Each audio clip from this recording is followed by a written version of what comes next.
हाँ जी बेटा जी, क्या हाल चाल आप सबका। बहुत ही शानदार क्वेश्चन, वाकई आप कुछ मीनिंगफुल समझने वाले हैं जो आपके बहुत काम आ सकता है। तो बी मोटिवेटेड, स्टार्ट करें। Mister Arjun, 52 years, resident individual, manufacturer and a trader. He also owns a composite coffee estate in Kurug, Karnataka, जहां वो coffee grown, cured, roasted, grounded करता है। याद रखें, कॉम्पोजिट इनकम, कॉफी को तड़का ज्यादा लगा दिया हमारी भाषा में, रोस्टेड ग्राउंडेड। सर अब ये चाय बन जाएगी, चाय। आजकल चाय वाला वैसे भी बहुत चर्चा में है। आप समझ रहे होंगे मैं क्या कहना चाहता हूँ। तो ये चाय बन चुकी है बेटा। समझ रहे। तो कॉफी 40-60%, 40-60%, 60% क्या माना जाएगा? Agriculture income. कम वाला क्या होता है? Non agree. कहाँ छुपाई है ये इनकम, पता करते हैं। इसका consolidated statement of profit loss बना है, जिसमें नेट प्रॉफिट 1,45,00,000 रुपए आ रहा है after debiting and crediting the following. तो इसमें डेप्शन एज पर बुक डाली है। फिर इसने परचेज की हुई है 4.5 लाख रुपए की रॉ मटेरियल की नैनोटेक्स से, जो एक रजिस्टर्ड माइक्रो है। पंगा पड़ गया। इनवॉइस है जी 15 मार्च का, कोई रिटर्न एग्रीमेंट है नहीं, पेमेंट हो रही है यहाँ। याद रखें, अगर एग्रीमेंट ना हो तो 15 दिन के अंदर पेमेंट करनी है, तो डिडक्शन मिलेगी। और अगर एग्रीमेंट हो तो 45 डेज से लेंथ ही नहीं हो सकता। ये चीजें आपको 43B के अंदर पढ़ाई जाती हैं। मॉड्यूल खोल लेना जिनको इसका ज्ञान नहीं है। तो डेप्रिसिएशन ये वाली डिसअलाउ होने वाली है, ये माइक्रो वाला भी डिसअलाउ होने वाला है। नेशनल लैब को पैसा दे दिया साइंटिफिक रिसर्च के लिए यूज करने का। सर आउटसाइड कंट्रीब्यूशन है साइंटिफिक रिसर्च के लिए, अलाउ हो जाएगा अगर आप ऑप्ट आउट करोगे, डिफॉल्ट में नहीं। कैपिटल एक्सपेंडिचर है in house scientific research development पे 12 लाख रुपए का। सर ये अलाउड ही होता है 3514 में। In house research should relate to इस बिजनेस, रिलेटेड है। सर चाहे आप ऑप्ट आउट करो चाहे डिफॉल्ट में रहो, इन हाउस रिसर्च की डिडक्शन होती है। इंटरेस्ट 2,20,000, 20 लाख रुपए का टर्म लोन है, 12% 1 मई को लिया था मशीन खरीदने के लिए। मशीन पुट टू यूज हो रही है सितंबर में जाके। 15 को लोन ले रहे हैं, मशीन खरीद रहे हैं, 19 को पुट टू यूज कर रहे हैं। 4 महीने का इंटरेस्ट कैपिटलाइज करना पड़ेगा। नालायक कह रहा है पूरा 11 महीने का इंटरेस्ट P&L में डाल दिया। जितना कैपिटलाइज होना है डिसअलाउ करना पड़ेगा। जीएसटी की पेनल्टी लग गई, डिसअलाउड। परचेज किया माल 5 लाख का ब्रदर से, FMV 3.5 लाख, 48 लग गया जी। एक्सेस पेमेंट टू भाई, डिसअलाउड, 1.5 लाख। 24,000 रुपए सिंगल डे में ट्रांसपोर्टर को पे कर दिए कैश में। 40A3 की लिमिट ट्रांसपोर्टर के लिए ज्यादा है, 35,000। पहले इतना चेक कर लो मुन्ना, क्योंकि आगे आगे पता नहीं क्या क्या होता जाएगा। देखते हैं। देखो भाई, कोई भी रिजीम आप फॉलो कर रहे हैं तो आपका डेप्रिसिएशन डिसअलाउ हो रहा है, माइक्रो डिसअलाउ हो रहा है, इंटरेस्ट 4 महीने के लिए डिसअलाउ किया जा रहा है, जीएसटी पेनल्टी डिसअलाउ हो रही है, भाई को 48 लग रहा है, contribution to national lab disallowed अगर डिफॉल्ट में है, ट्रांसपोर्टर का कोई पंगा नहीं। यहाँ तक आपको भी सब आता था, मेरे को पता बच्चों, तुम्हें ये आता था, गुड, कॉन्फिडेंट, शाबाश यार, इतने दिन हो गए पढ़ते, अब तो आता ही था। और सुनो, क्रेडिट साइड, इस नेट प्रॉफिट में कुरूग, कुरूग में इसका वो कॉफी वाला काम है, वहां से 20 लाख रुपए की कमाई इस 1,45,00,000 में इंक्लूडेड है, ऑलरेडी इंक्लूडेड है। याद करो, कॉफी को ज्यादा तड़का लग गया, चाय बन गई, 60-40 हो गया। अभी सुना था ज्यादा वाला क्या है? एग्रीकल्चर। हटाओ जी, एग्रीकल्चर थोड़ा ना इंक्लूड कर सकते हो, माइनस कर दिया। और सुनो जी, winning from TV game show 280 net of TDS, ये तो अदर सोर्स में जाएगा, यहाँ से हटाओ। तो यहाँ तक तो भाई सही है, मतलब इतना तो अब आना चाहिए। जो हमारा अब हालात है, जिस हिसाब से सितंबर एग्जाम इतनी पास है इस वक्त। अब भाई एडिशनल इंफॉर्मेशन, अब ये डेबिट क्रेडिट नहीं हुए, ये आपकी सूझबूझ पे कि क्या करना है। मिस्टर अरुण ने कमेंस किया है, अर्जुन जो भी है यार, specified business building operating 2 star hotel, 35 AD की फील आ जानी चाहिए। 35 AD यहाँ खुला है। Capital expenditure during year 80 lakh रुपए बिल्डिंग पे। कहता 35 AD लेना चाहता है, और होटल से जो कमाई हुई है वो ऑलरेडी ऊपर है, दे दो 35 AD ऑप्ट आउट में। ऑप्ट आउट कर लिया, 35 AD मिल गया। ऑप्ट आउट नहीं किया तो डेप्शन। आप कहोगे सर 10% होती है, हाँ जी 10% ही होती है। रेजिडेंशियल बिल्डिंग की 5 होती है, पर होटल आपका खुला कब है मुन्ना?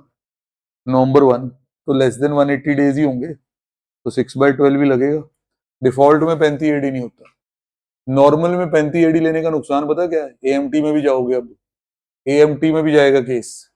और सुनो जी, इसके अलावा इसके पास ओपनी WDV प्लांट मशीनरी की पड़ी हुई है, नई मशीन वही जिसके लिए लोन लिया था, 1 मई को आई है, इंटरेस्ट ऐड कर दियो, जब तक पुट टू यूज नहीं हुआ।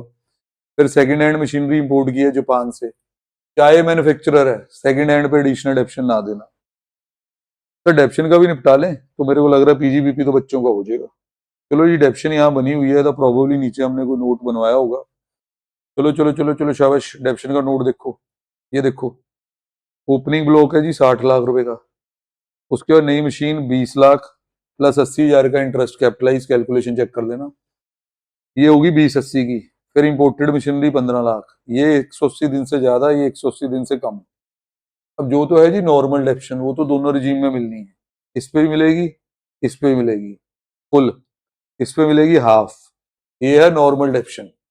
और अगर आप ऑप्ट आउट करके चलोगे तो आपको नॉर्मल रिजीम में, मतलब ऑप्ट आउट रिजीम में, नई मशीन पे एडिशनल डेप्शन भी मिल जाएगी, सेकंड हैंड मशीन पे नहीं मिलेगी। तो ये है आपकी डेप्रिसिएशन। दर्शन करें दर्शन करें दर्शन करें, शाबाश, लो जी लो, डेप्शन दोनों में बाहर, पीजीबीपी इनकम तैयार। सर 35 AD की वजह से इनकम कितनी नीचे चली गई? बिल्कुल सर, वहां तो आप करोड़ों में खेल रहे हैं। अब आता है जी कैपिटल गेन। अर्जुन ने एक वीकेंड प्लॉट बेचा जी 10 जनवरी 26 को 60 लाख रुपए का, इसका 10 लाख रुपए का एडवांस आ रखा था 1 जुलाई को। एडवांस किस तरीके से आया पढ़ो, अकाउंट पे ही चेक से, सही तरीका है। अब एचडीवी एडवांस वाले डेट की यूज होगी, तो एक एग्रीमेंट डेट है, एक रजिस्ट्रेशन डेट है, ये नहीं चाहिए, इससे फैसला लेंगे। 60 लाख का 110% करेंगे, 66 बना। सर एचडीवी कम है, बच गए, बॉर्डर लाइन केस में आ गए आप, 10% मार्जिन अलाउड है, 50C नहीं लगेगा, जितने पे बेच रहे हो वही सेल मानी जाएगी। चेक कराओ बच्चों को, ये लो, सारी राम कहानी यहाँ लिखी हुई है। 60 लाख को फुल वैल्यू कंसिडरेशन माना जाएगा, कॉस्ट टू एक्विजिशन मिल जाएगी, इंडेक्सिंग नहीं होगी, 35 लाख का गेन तैयार है। जब टैक्स देंगे तो इंडेक्सिंग की बात कर लेंगे। बाकी जी ये मेडिकल इंश्योरेंस इंश्योरेंस हर क्वेश्चन में होता है। अब हम थोड़ा जा इसको जोड़ने लगे हैं। ये आप देख रहे होंगे पीजीबीपी आगे थे, ये आपके एलटीसीजी आगे, दोनों रिजीम में। अदर सोर्सेज में लॉटरी की इनकम, लॉटरी या वो टीवी गेम शो जो भी है, डिवाइड बाय 70% करके ग्रॉस अप हो गया। अब भाई आप मेडिकल इंश्योरेंस की भी कहानी एक बार पढ़ लो। 30,000 अपना मेडिकल इंश्योरेंस है, पापा का या मम्मी का 55,000 है, भाई अपने वाला 25 पे रोको, मम्मी का 50 पे। ऑप्ट आउट करोगे तो डिडक्शन मिलनी है, डिफॉल्ट में डिडक्शन है नहीं। अब सर सबसे बड़ा स्यापा जो मेरे को लगता है वो ये है यार, इस वक्त ना बंदे थक थूक जाते हैं। यहाँ पेपर की बात कर रहा हूँ, अगर यहाँ तक कोई हम बहुत दूर चले आए चलते चलते वाली फीलिंग है, अब यहाँ से वापस जाना मुश्किल ही नहीं नामुमकिन है। थोड़ा यार एंटरटेनमेंट, कहने का मतलब सीरियस हो रहा हूँ भाई। देखो अब जब टैक्स कंप्यूट होना है, बंदा है इंडिविजुअल। पहले चैप्टर में आपने एक बात पढ़ी थी कि अगर non agriculture income exempted slab से ज्यादा है और एग्रीकल्चर इनकम 5,000 रुपए से ज्यादा है, तो आपका टैक्स इंटीग्रेट करके कंप्यूट होगा। है, शक्ल देखो अपनी, शक्ल देख, अभी देख, फोटो देख अपनी, सेल्फी ले जा, ऐसी शक्ल बनी हुई होता बेटा, शायद तुम्हें नहीं याद आ रहा होगा, पढ़ी थी भाई, सच में पढ़ी थी। इसमें टैक्स इंटीग्रेट करके कंप्यूट होगा।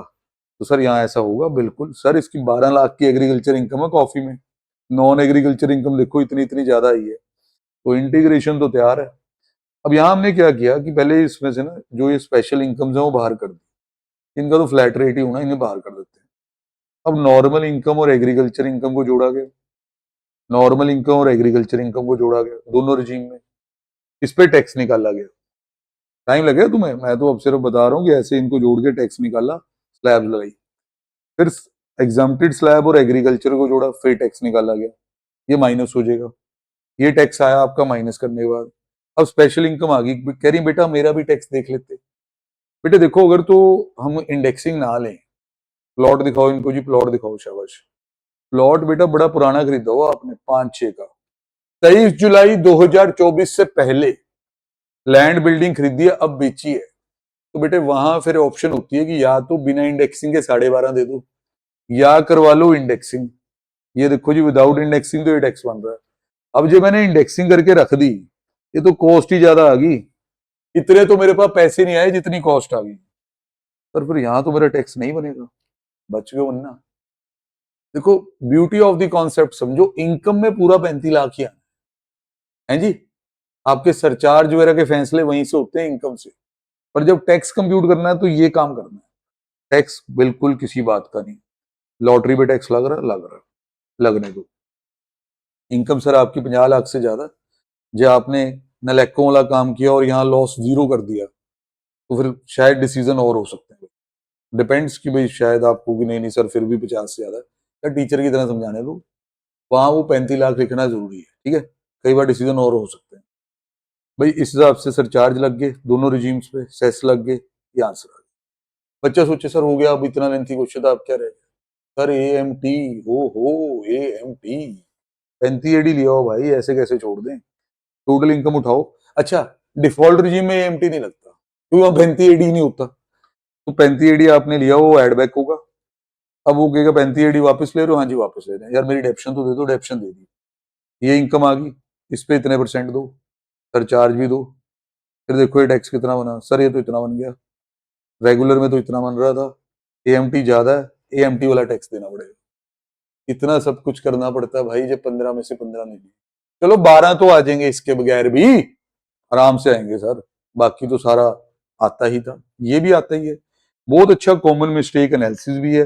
गूगल ड्राइव में से फाइल डाउनलोड करके जरूर पढ़ें। अभी के लिए इतना ही, मिलते हैं कल नेक्स्ट वीडियो में। Okay, tata, bye bye.